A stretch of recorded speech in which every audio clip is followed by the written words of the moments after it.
31 segundos bastaron para que un DC-10 cayera como ningún otro. Lo realmente aterrador es que el desastre llevaba meses escrito. Estás a punto de conocer cada error y cada atajo que condujeron al desastre del American Airlines 191.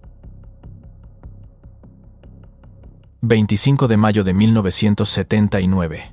Aeropuerto Internacional O'Hare, Chicago, Illinois. Eran alrededor de las 3 de la tarde, hora local, cuando un McDonnell Douglas DC-10 de la compañía American Airlines se encontraba realizando los preparativos para un vuelo rutinario con destino al Aeropuerto Internacional de Los Ángeles, en California. La ruta de Chicago a Los Ángeles era un vuelo de largo recorrido nacional, muy concurrido, un trayecto habitual para viajeros de negocios, que cubría el medio oeste y el oeste de Estados Unidos.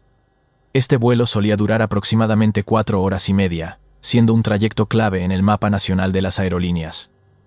El avión, un McDonnell Douglas DC-10, con 7 años de antigüedad, era en aquel entonces uno de los modelos más favorecidos por las aerolíneas para las rutas de gran tráfico, gracias a su alta capacidad de pasajeros y su eficiencia. Había acumulado miles de horas de vuelo sin incidentes mayores, y había sido mantenido rigurosamente según los estándares de la aviación comercial. La aeronave estaba equipada con 3 motores General Electric CF6, potentes y fiables. A bordo se encontraban 258 pasajeros, incluyendo 10 miembros de la tripulación de cabina, además de los 3 pilotos. Junto a los pasajeros, los 13 miembros de la tripulación se encargaban de las operaciones del vuelo. En la cabina de mandos se encontraban el experimentado capitán Walter Lux, el primer oficial senior James Dillard y el ingeniero de vuelo Alfred Udovich. El capitán Walter Lux, de 53 años, era un capitán muy experimentado con más de 22.000 horas de experiencia en vuelo. Pilotaba el DC-10 desde que entró en la flota, hacía 8 años. Walter incluso estaba habilitado para unos 17 modelos diferentes, incluyendo el DC-6, el DC-7, obviamente el DC-10 y el Boeing 727. Un detalle importante es que Walter no era el capitán asignado para este trayecto, y tuvo que tomar el mando a última hora tras ser llamado de guardia. Junto con él estaba el primer oficial senior James Dillard, de 49 años, también muy experimentado, acumulando 9.275 horas totales, de las cuales 1.080 eran en el DC-10. Les acompañaba el ingeniero de vuelo Alfred Udovich, de 59 años, quien tenía más de 15.000 horas de experiencia en total, y había sido transferido al DC-10 unos 6 meses antes. Pero la historia comenzó casi 4 años antes. El 30 de mayo de 1975, McDonnell Douglas emitió un boletín de servicio para reemplazar unos rodamientos esféricos en el interior del pilón trasero del motor, en los motores montados en las alas. El McDonnell Douglas DC-10 es un avión trimotor. Tiene un motor bajo cada ala y uno en la cola. Los pilones del motor, la parte que conecta el motor al ala, lo hacen mediante 2 puntos de conexión. Hay un punto de anclaje delantero en el mamparo frontal del pilón, conectado a 2 rodamientos esféricos, y uno más pequeño en el mamparo trasero del pilón. La configuración del pilón del DC-10 hacía que el punto de conexión trasero fuera especialmente delicado. A diferencia del delantero, que podía manejar cargas de tracción y compresión, el trasero estaba diseñado principalmente para soportar cargas de compresión. Además, el espacio libre, clearance, entre la brida superior del mamparo trasero del pilón y el punto de conexión del ala, clevis, era increíblemente pequeño, de apenas unos pocos milímetros. Esta holgura tan ajustada era un factor crítico que hacía que incluso un pequeño movimiento vertical no deseado del motor pudiera causar un contacto forzado con el ala y provocar daños estructurales, una vulnerabilidad de diseño que la NTSB señalaría más tarde. Este primer boletín de servicio pretendía reemplazar el rodamiento dentro del punto de conexión trasero del pilón. Pero solo unos meses después, apareció otro boletín de servicio con contenido similar, aunque ninguno de estos boletines era urgente.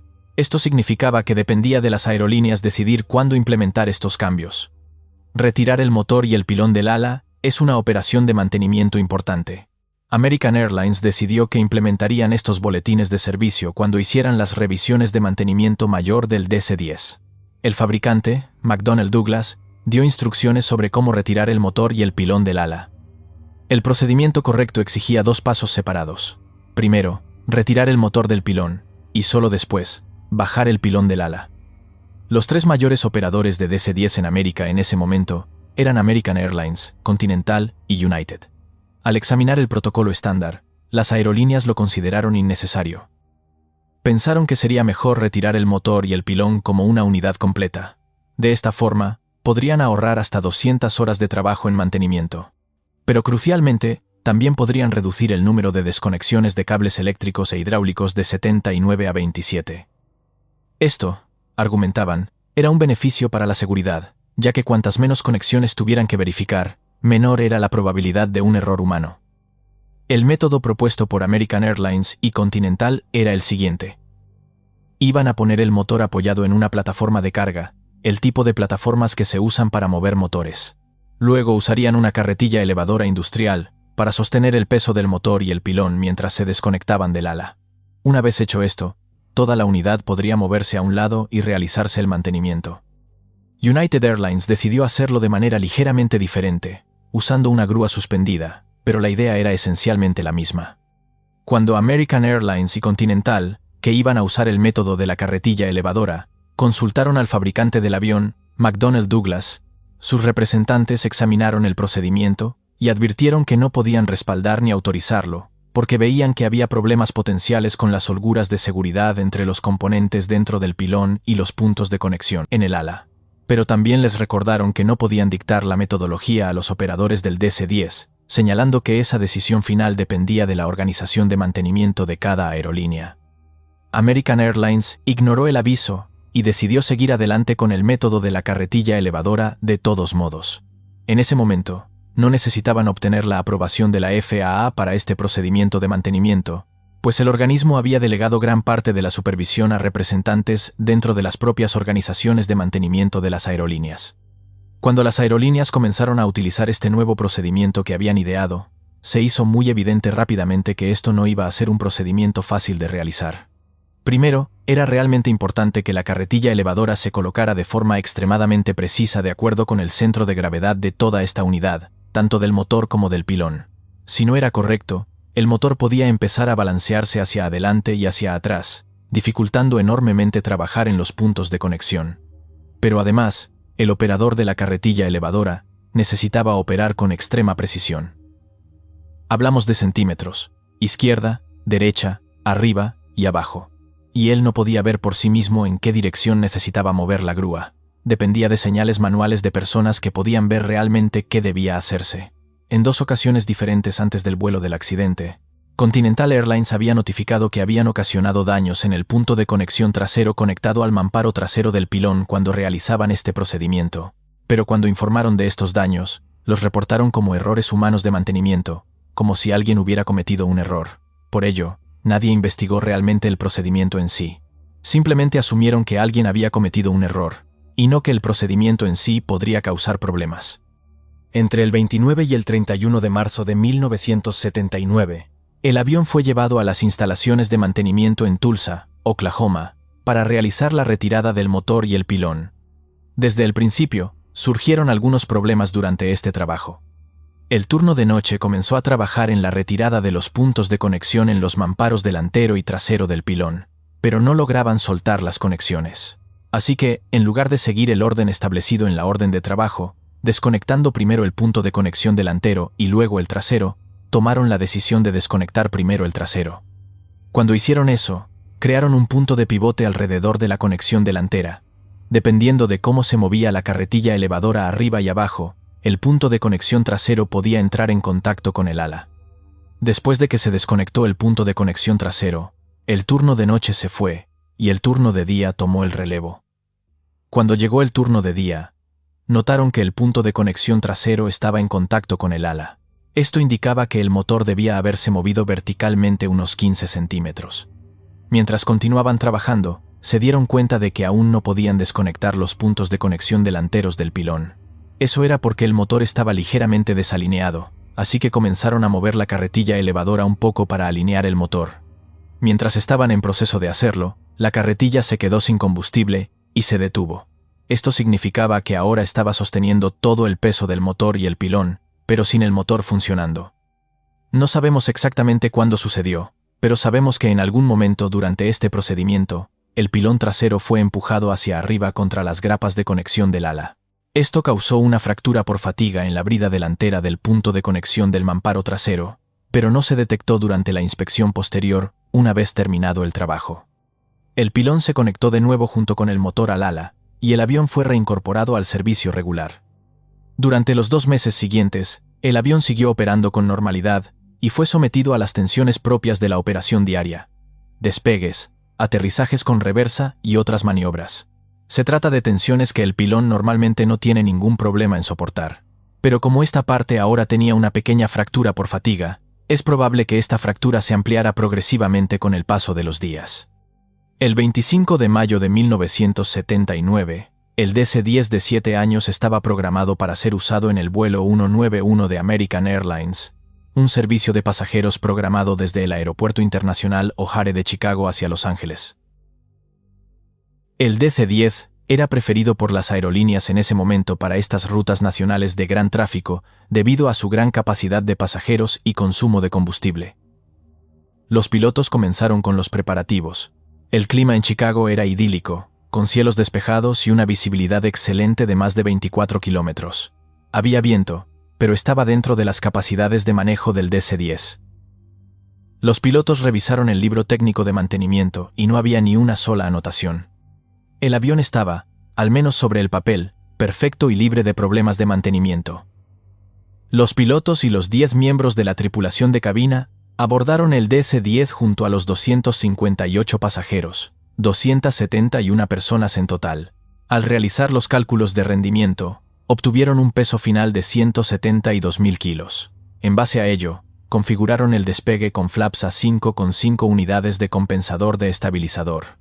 Y ahora, pongamos especial atención a estos números. La velocidad V1, decisión, de 139 nudos, 257 km por hora. La velocidad VR, rotación, de 145 nudos, 278 km por hora. Y la velocidad V2, seguridad con motor inoperativo, de 153 nudos, 283 km por hora. Recordemos esta última cifra, pues será crucial en breve.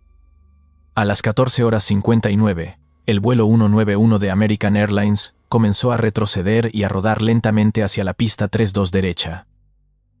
El primer oficial, James Dillard, fue asignado como piloto al mando para el despegue, mientras que el capitán Walter Lux sería el piloto de monitoreo encargado de las listas de verificación y las comunicaciones por radio. A las 15:02, el vuelo recibió la autorización final de despegue. La tripulación repitió la instrucción y el DC-10 se lanzó sobre la pista. El despegue fue completamente normal, pero segundos antes de la rotación, ocurrió algo. En este punto, la presión sobre el punto de conexión del mamparo trasero del motor número 1 en el lado izquierdo alcanzó su límite y la brida delantera falló. El motor inició una separación inmediata del ala. Testigos presenciales confirmaron que, justo cuando el DC-10 estaba a punto de rotar, una neblina blanca brotó del ala a la altura de ese motor. Esta neblina era, probablemente, fluido hidráulico de los sistemas 1 y 3, arrojado violentamente al aire y vaporizándose. Cuando el primer oficial James inició la rotación, la conexión trasera del pilón colapsó por completo. La fuerza del motor, aún funcionando, impulsó la unidad hacia adelante y arriba, pivotando violentamente sobre el punto de conexión delantero. El motor se soltó y voló por encima del ala izquierda, arrancando a su paso casi 1 metro del borde de ataque y cortando de golpe todas las líneas eléctricas e hidráulicas vitales. En la cabina, la grabadora de voz capturó una última y desoladora exclamación del primer oficial James Dillard: «¡Maldita sea!». Inmediatamente después, el silencio, ya que la grabadora perdió la energía eléctrica que recibía del motor número 1, que ahora caía rodando por la pista. Aunque la separación del motor es un fallo gravísimo, el DC-10 todavía estaba dentro de su capacidad de rendimiento para volar con los 2 motores restantes. El DC-10 es capaz de volar con solo 2 motores, y los pilotos estaban entrenados para manejar este tipo de fallo. Así, el primer oficial James continuó elevando el morro del avión, pero lo hizo ligeramente más lento de lo habitual. Esto se debió al empuje asimétrico repentino. Los pilotos se concentraban en realizar correcciones de timón para contrarrestar el giro y mantener el avión sobre la línea central. El DC-10 se elevó lentamente del suelo, manteniendo el rumbo de la pista directamente hacia adelante. Sin embargo, debido a esta rotación más lenta, el avión alcanzó una velocidad superior a la estándar para esta maniobra. Mientras se elevaba los primeros 330 pies, 100 metros, alcanzó una velocidad de 172 nudo, 318 km/h. Recordemos que la velocidad V2 seguridad, con motor inoperativo, que habían calculado, era de 153 nudos, 283 km/h. Los directores de vuelo son clave. Cuando detectan el fallo del motor, dan una indicación a los pilotos para cambiar el ángulo de ataque y lograr la velocidad V2, lo que significa un cabeceo de aproximadamente 14 grados con el morro arriba. El problema no es solo la pérdida de motor, sino el fallo eléctrico en cadena. Dentro del motor número 1, había un generador que alimentaba sistemas vitales. Al fallar, un interruptor de enlace de bus se abrió automáticamente para aislar el circuito defectuoso. Antes de que la tripulación pudiera restablecer manualmente la energía, varios sistemas quedaron fuera de servicio. La grabadora de voz, además de toda la instrumentación en el lado del capitán y el mecanismo del stick shaker del capitán, como el indicador de posición de los slats del borde de ataque en ambas alas. Esta pérdida de información es fundamental para entender lo que estaba a punto de sucederle al avión. Los slats del borde de ataque son aletas esenciales que aumentan la sustentación a baja velocidad. Funcionan hidráulicamente. El fluido los empuja hacia afuera y queda capturado en las líneas para mantenerlos en posición. Pero el motor número 1, al separarse, arrancó las líneas hidráulicas. Esta pérdida fue catastrófica debido a un fallo de diseño en la redundancia. El sistema de slats del DC-10 se diferenciaba de otros aviones de fuselaje ancho porque dependía únicamente de la presión hidráulica para bloquear los slats en la posición extendida, sin contar con un bloqueo mecánico secundario. Cuando las líneas se rompieron, la presión desapareció por completo. Además, la pérdida del motor número 1 cortó las líneas hidráulicas de los sistemas 1 y 3, que controlaban los slats en el ala izquierda. Esta dependencia de la presión sin una redundancia mecánica significó que al romperse las líneas, la retracción asimétrica del slat fue instantánea e inevitable. El fluido vital se vaporizó, lo que causó que la carga de aire empujara el slat hacia adentro en el lado izquierdo.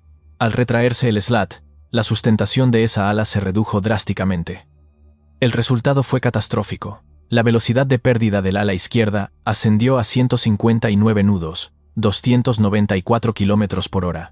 Recordemos que la velocidad V2 de seguridad era de 153 nudos, 283 km/h.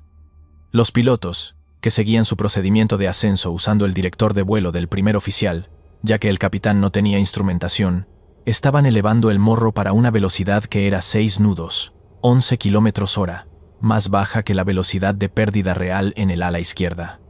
Para el primer oficial, este alabeo era incomprensible. Su indicador de velocidad del aire marcaba una velocidad muy por encima de la velocidad de pérdida configurada.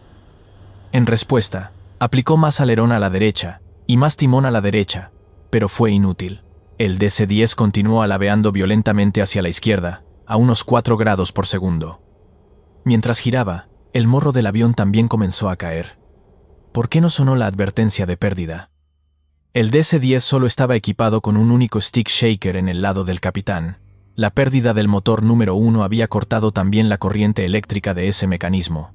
Esto significaba que la tripulación no tenía ninguna indicación de que el ala izquierda había entrado en pérdida. No había ni aviso sonoro, ni el indicador de slat, ni vibración, puesto que la pérdida ocurría en la parte exterior del ala. Estaban completamente ciegos ante su inminente destino. Lo estaban haciendo todo correctamente. El primer oficial aplicó el timón adecuado, elevó el morro con suavidad, y mantenía la trayectoria siguiendo la velocidad V2 para la que fue entrenado. Y sin embargo, el avión entraba en pérdida. Si el sistema de advertencia de pérdida hubiera funcionado, el primer oficial habría reaccionado instintivamente empujando el morro para ganar velocidad, lo que les habría sacado de la pérdida por encima de 159 nudos, 294 km/h. Este escenario se replicó posteriormente en un simulador. Todas las tripulaciones que recibieron la advertencia de pérdida lograron controlar el avión, pero esta tripulación no tuvo ninguna indicación de lo que les estaba ocurriendo, y fue la ceguera de esta tripulación la que les llevó al peor destino. 3 segundos antes del impacto, el avión estaba en un ángulo de alabeo a la izquierda de 112 grados y un ángulo de cabeceo hacia abajo de 21 grados. Se tomó una foto muy famosa desde un estacionamiento del aeropuerto, que se convirtió en una evidencia clave.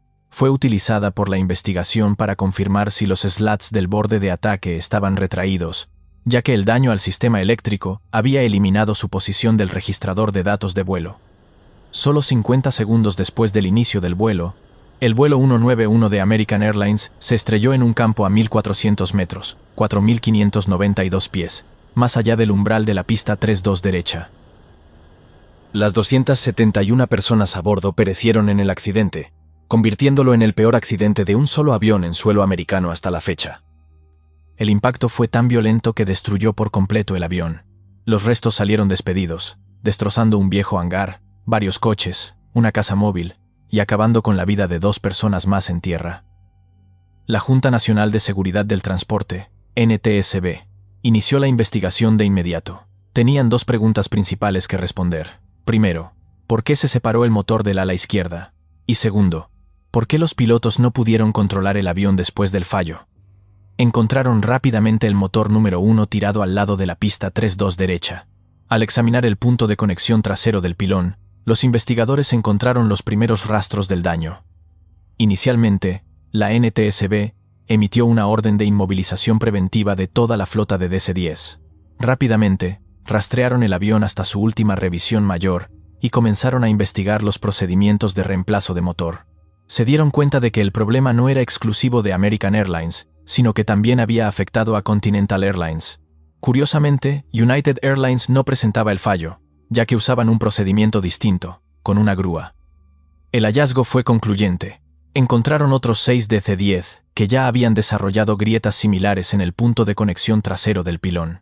Una vez que se confirmó que la causa era el procedimiento de mantenimiento, y no un defecto de diseño o fabricación, se permitió que el DC-10 volviera a volar, pero el daño a su reputación fue irreparable. Este accidente, sumado a incidentes anteriores, hizo que el público general nunca recuperara la confianza en este avión. La desconfianza del público no era infundada. A principios de la década de los 70, el DC-10 ya había sufrido accidentes graves debido a un fallo en el diseño del pestillo de su puerta de carga trasera.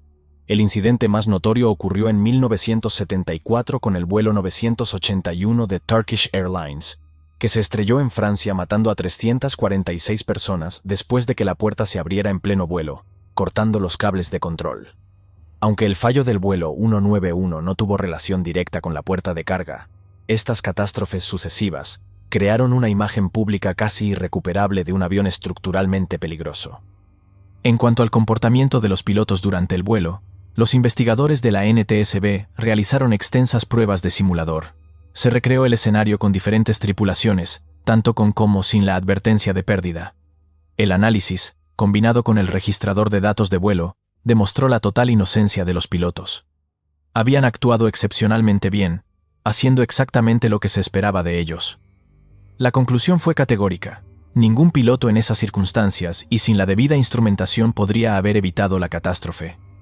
La tragedia del vuelo 191 fue terrible, pero como siempre, estos accidentes sirven para redefinir la seguridad aérea.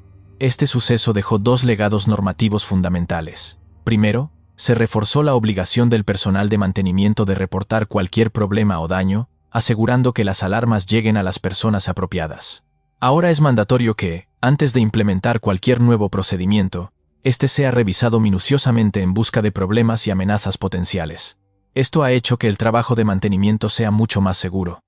Segundo, el accidente demostró claramente la necesidad de que fuera obligatorio que ambos pilotos tuvieran un avisador de pérdida, stick shaker, conectado a sus controles. Y eso ahora es obligatorio para todos los aviones comerciales. Una de las conclusiones más importantes de la NTSB no se dirigió a la aerolínea, sino a la Administración Federal de Aviación, FAA. El sistema en vigor permitía a las aerolíneas crear y aprobar sus propios procedimientos de mantenimiento críticos, un sistema conocido como Autoridad Delegada. La FAA no tenía conocimiento de que American Airlines y Continental estuvieran utilizando un método de carretilla elevadora industrial para retirar el motor y el pilón como una sola unidad. Como resultado del accidente, la FAA se vio obligada a revocar de inmediato la autoridad delegada para todos los procedimientos de mantenimiento críticos, asegurando que cualquier cambio futuro a las directrices del fabricante pasara por una estricta supervisión y aprobación federal. El 25 de mayo de 1979 cambió la aviación para siempre. Las 273 vidas perdidas nos enseñaron lecciones que nunca olvidaremos. Cada procedimiento de mantenimiento hoy en día, cada verificación doble, cada advertencia redundante, existe porque aprendimos del vuelo 191. Si este tipo de contenido te resulta valioso y quieres seguir aprendiendo sobre cómo la aviación se ha convertido en el medio de transporte más seguro del mundo a través de estas duras lecciones, suscríbete al canal. Cada historia honra a las víctimas y a las mejoras que sus tragedias nos han dado. Los nombres de las 273 víctimas están grabados en un muro conmemorativo en Des Plaines, un suburbio de Chicago. Cada 25 de mayo, las familias y amigos se reúnen allí. A las 15:01, se giran hacia el oeste, hacia la pista 32 derecha del aeropuerto O'Hare, y guardan 31 segundos de silencio. Exactamente la cantidad de tiempo que el vuelo 191 estuvo en el aire. El martes 4 de noviembre de 2025, a las 5:15 de la tarde, hora local, Louisville, Kentucky, fue testigo del accidente más mortal en la historia de UPS Airlines. El vuelo 2976 despegaba rutinariamente de la pista 17 derecha del Aeropuerto Internacional Muhammad Ali con destino a Honolulu. 144.000 litros de combustible cargados para el largo vuelo transpacífico. 3 pilotos experimentados en cabina. Un McDonnell Douglas MD-11 carguero de 34 años de antigüedad. Pero algo salió terriblemente mal. Las imágenes captadas por cámaras de seguridad del aeropuerto y por testigos muestran una escena apocalíptica. Durante la carrera de despegue, una enorme pluma de fuego emergió del ala izquierda. El avión continuó acelerando por la pista, ya en llamas. Logró despegar brevemente, alcanzando apenas 175 pies de altitud, unos 53 metros. Pero segundos después de sobrepasar la valla que marca el final de la pista, el aparato impactó contra estructuras y terreno fuera del aeropuerto. La bola de fuego resultante fue visible desde kilómetros de distancia. El campo de escombros se extendió a lo largo de casi 800 metros. Al menos 13 personas murieron, incluyendo a los 3 experimentados pilotos a bordo. 15 resultaron heridas, algunas de gravedad. Días después, la búsqueda continuaba para las 9 personas que seguían desaparecidas en la zona del impacto. Louisville parecía apocalíptico, columnas de humo negro elevándose sobre la ciudad, escombros cayendo en cada vecindario, gente atrapada en sus casas, familias destrozadas esperando noticias que nunca llegarían. La Junta Nacional de Seguridad del Transporte envió un equipo de 28 investigadores a Louisville. En su primera rueda de prensa, el miembro del consejo Todd Inman reveló un detalle devastador. Las imágenes de las cámaras de seguridad del aeropuerto confirmaban que el motor izquierdo, el motor número 1, se había separado completamente del ala durante el despegue. No fue después del impacto, fue durante el despegue. Este motor, un General Electric CF680C-2D-1F, junto con su revestimiento completo, fue encontrado al lado derecho de la pista 17 derecha, cerca del punto donde la pista se intersecta con la calle de rodaje Alfa 2. Las fotografías muestran el motor gravemente dañado, con tierra y hierba incrustadas en la parte frontal, lo que indica que rodó fuera de la pista, tras separarse del avión. La pregunta inmediata era obvia. ¿Estaba el motor en llamas antes de separarse, o el fuego fue consecuencia de la separación? Los investigadores todavía no lo han confirmado, pero las imágenes sugieren que una vez que el motor se desprendió, cortando líneas de combustible, hidráulicas y eléctricas, el ala izquierda quedó envuelta en llamas que se alimentaban de múltiples fuentes. Y aquí es donde la situación de la tripulación se volvió absolutamente desesperada. El capitán Richard Wartenberg, el primer oficial Lee Truitt y el oficial internacional de relevo, capitán Dana Diamond, se enfrentaron a lo que los pilotos llaman una emergencia no superable. En el momento en que el motor se separó, el avión ya había superado la velocidad V1, la velocidad de decisión de despegue. Una vez que se supera, ya no hay suficiente pista por delante para frenar con seguridad, y se debe continuar con el despegue, aunque se haya perdido un motor. Los aviones comerciales modernos están diseñados precisamente para eso mismo, despegar y volar de forma segura incluso con un motor inoperativo. Pero este MD-11 no había perdido simplemente un motor, había perdido físicamente el motor completo, arrancado violentamente del ala. El fuego en el ala izquierda se alimentaba de combustible que seguía bombeándose desde los tanques centrales del avión a través de las líneas rotas. Las bombas eléctricas de combustible continuaban funcionando, vertiendo queroseno directamente en el infierno. Las líneas hidráulicas también estaban cortadas, derramando fluido inflamable y, potencialmente, aire desangrado extremadamente caliente, con temperaturas superiores a 1000 grados centígrados, proveniente de los motores operativos. También podría estar alimentando las llamas a través de válvulas de aislamiento comprometidas. Pero hay más. Las grabaciones muestran evidencia de que el motor número 2, el motor trasero montado en la cola, estaba ingiriendo restos y escombros del motor desprendido. Se pueden observar compresores que fallan, lo que indica pérdida de potencia. El avión no solo había perdido el motor izquierdo, estaba perdiendo también el motor central. Un MD-11 puede volar con un motor, pero no con dos fuera de servicio. Y definitivamente no puede volar con un ala en llamas y posiblemente con daños estructurales críticos en los sistemas de control. La tripulación no tuvo tiempo de reaccionar. No hubo tiempo para tirar de la palanca de fuego del motor, que habría cerrado las válvulas de combustible e hidráulicas. No hubo tiempo para declarar una emergencia o intentar volver al aeropuerto. Todo sucedió en cuestión de segundos. Para cualquiera familiarizado con la historia de la aviación, este accidente evoca de inmediato el vuelo 191 de American Airlines. El 25 de mayo de 1979. Un McDonnell Douglas DC-10, el predecesor directo del MD-11, despegaba del Aeropuerto Internacional O'Hare de Chicago, cuando su motor izquierdo y el soporte que lo sostenía se separaron completamente del ala. 273 personas murieron en el peor accidente de aviación en la historia de Estados Unidos hasta ese momento. Lo que hizo que el vuelo 191 fuera tan catastrófico no fue solo la pérdida del motor, fue el daño colateral. Cuando el soporte falló, el motor no cayó hacia abajo como cabría esperar. Con toda esa potencia siendo producida, cuando el soporte cedió en su punto de anclaje trasero, el motor se elevó por encima del ala, pasó por encima y cayó sobre la pista. En el proceso, arrancó una sección de 1 metro del borde de ataque del ala izquierda y cortó las líneas hidráulicas que bloqueaban los dispositivos hipersustentadores, slats, las superficies extendibles del borde de ataque que generan sustentación adicional durante el despegue.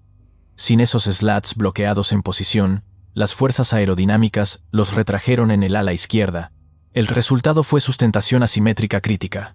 El DC-10 rodó abruptamente hacia la izquierda hasta quedar parcialmente invertido, alcanzando un ángulo de alabeo de 112 grados, antes de estrellarse. La investigación reveló que el fallo del soporte fue causado por procedimientos de mantenimiento inadecuados en American Airlines. Algunos operadores estaban retirando los motores del DC-10 con el soporte y el motor como una sola pieza para ahorrar tiempo y dinero. McDonnell Douglas había advertido contra esta práctica.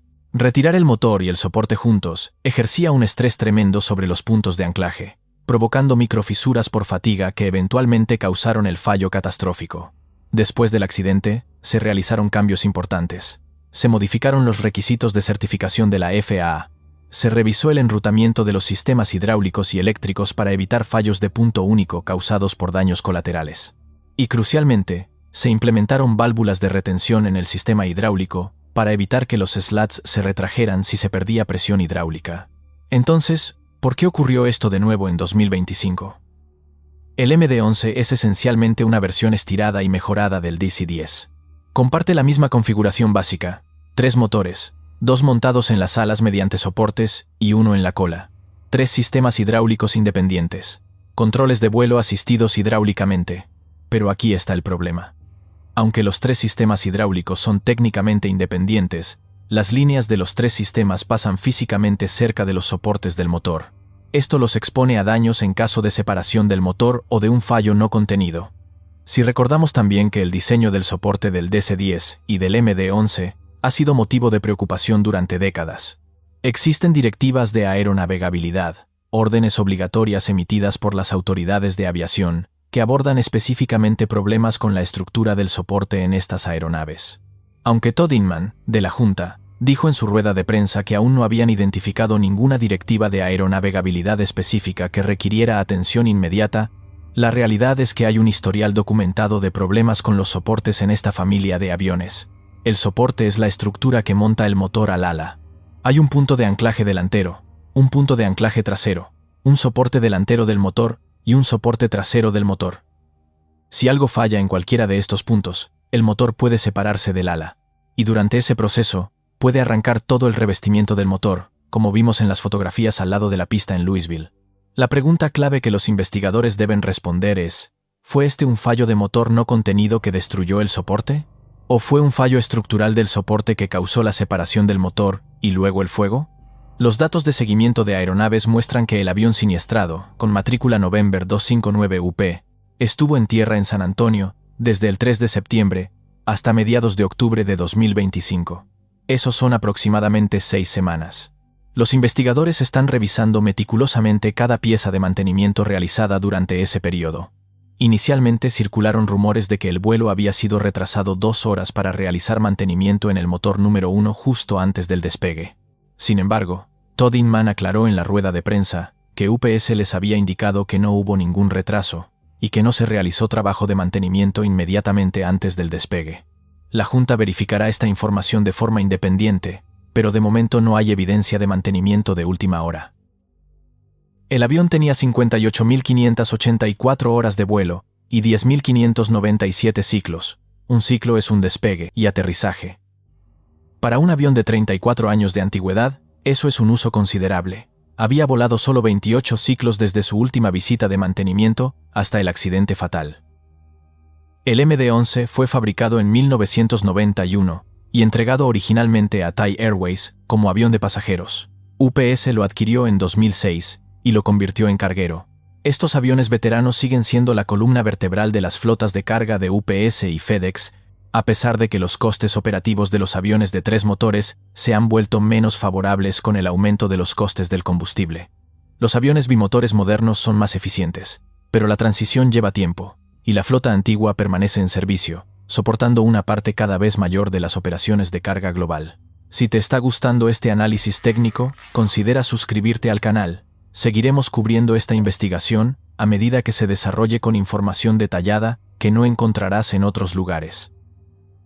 Una vez que el motor se separó, desencadenó una cascada de fallos que hicieron imposible la recuperación. Primero, el fuego. Con las líneas de combustible cortadas y las bombas eléctricas todavía funcionando, el combustible se vertía directamente en el ala envuelta en llamas. Las bombas no se detendrían a menos que la tripulación pudiera accionar el interruptor de fuego del motor, pero simplemente no hubo tiempo. Segundo, la hidráulica. El MD-11 tiene 3 sistemas hidráulicos independientes, pero todos pasan cerca de los motores del ala. El sistema hidráulico izquierdo es particularmente crítico, porque alimenta los slats del borde de ataque tanto del ala izquierda como del ala derecha. Los slats son superficies móviles en el borde de ataque del ala que se extienden durante el despegue para aumentar la sustentación y retrasar la pérdida. En las imágenes del impacto captadas por una cámara, se puede ver que el motor número 3 todavía está unido al ala derecha y parece que los slats del ala derecha todavía están en posición de despegue.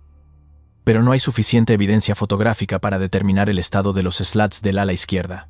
Esto es crítico. Si los slats del ala izquierda se retrajeron, incluso solo los slats exteriores más allá del motor número 1, esa ala entraría en pérdida mucho antes que el ala derecha.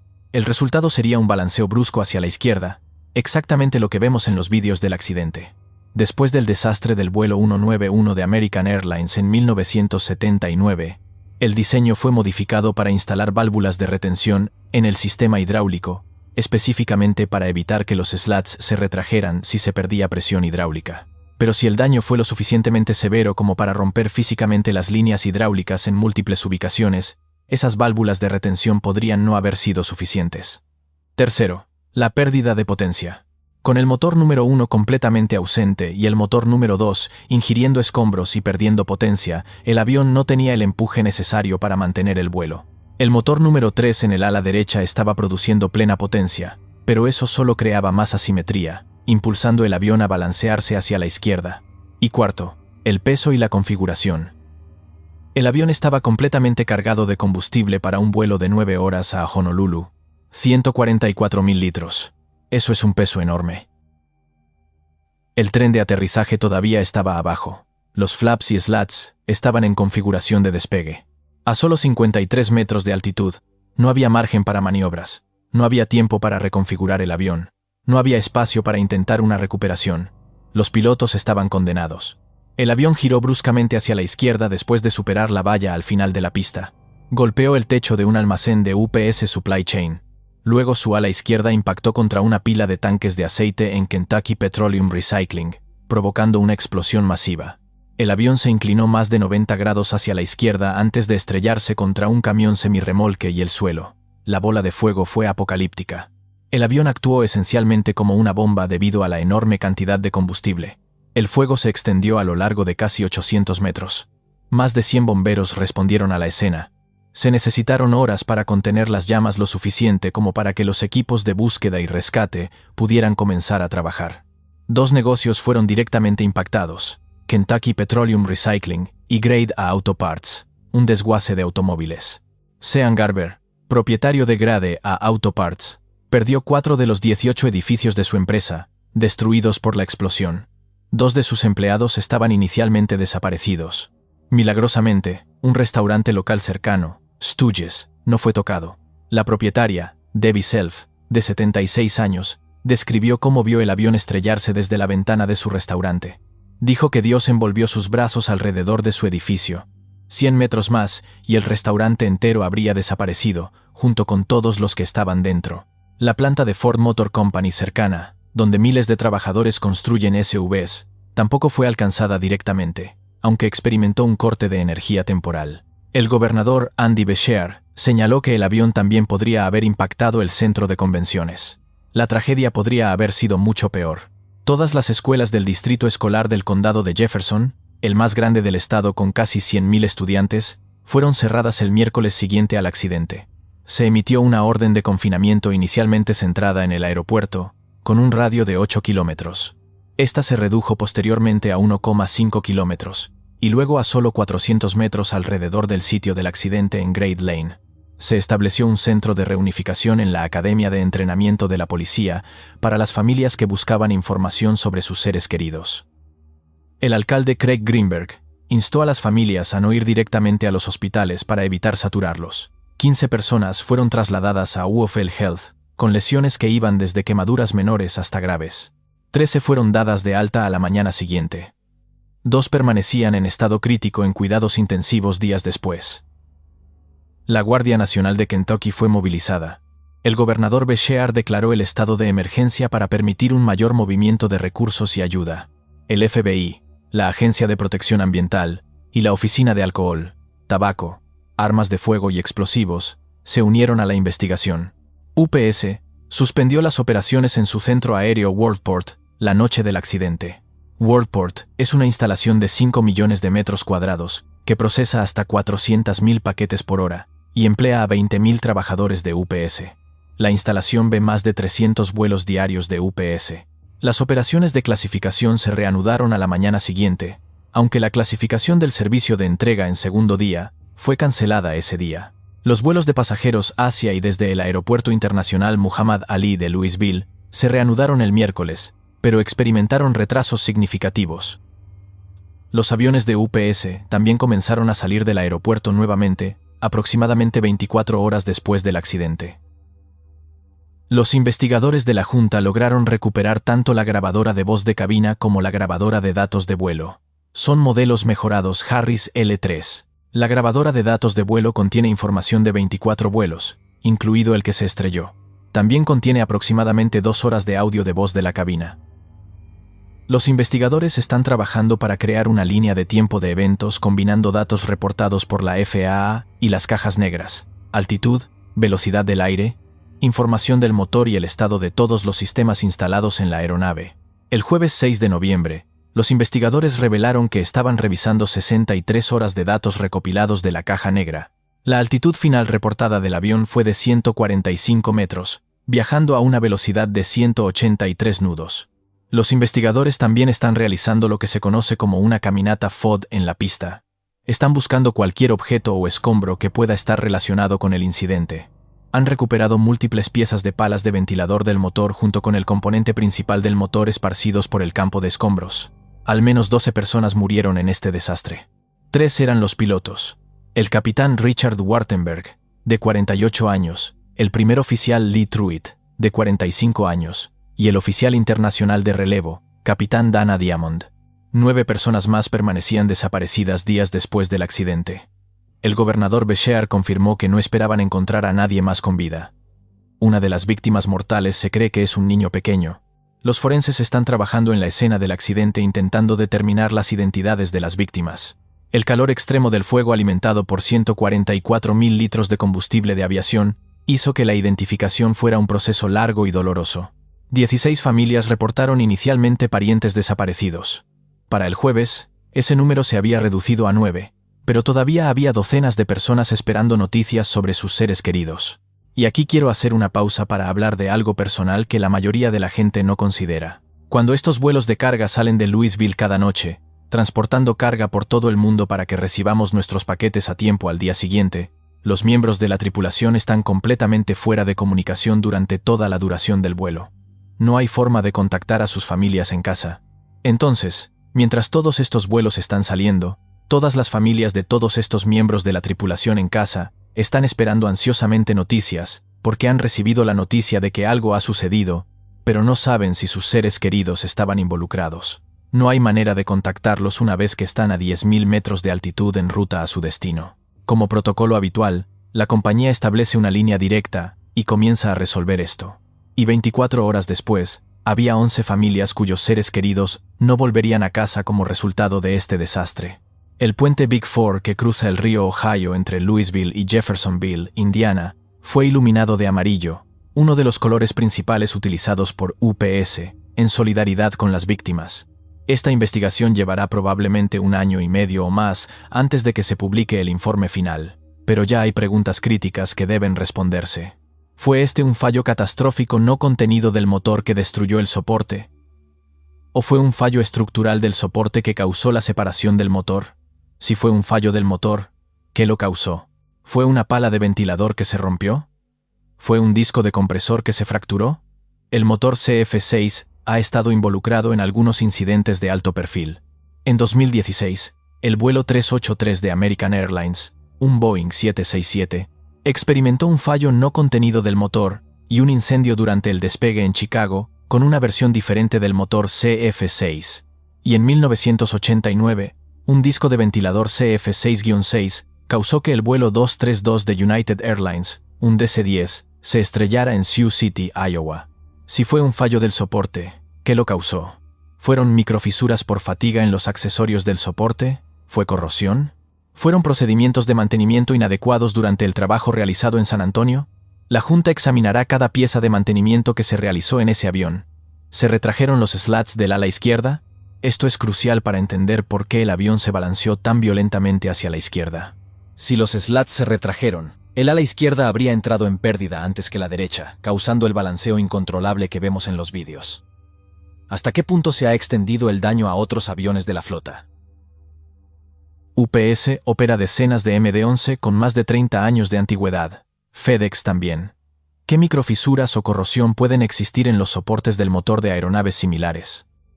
¿Qué intervalos de inspección son realmente adecuados para metal que ha sido estresado cientos de miles de veces? Y una pregunta más amplia.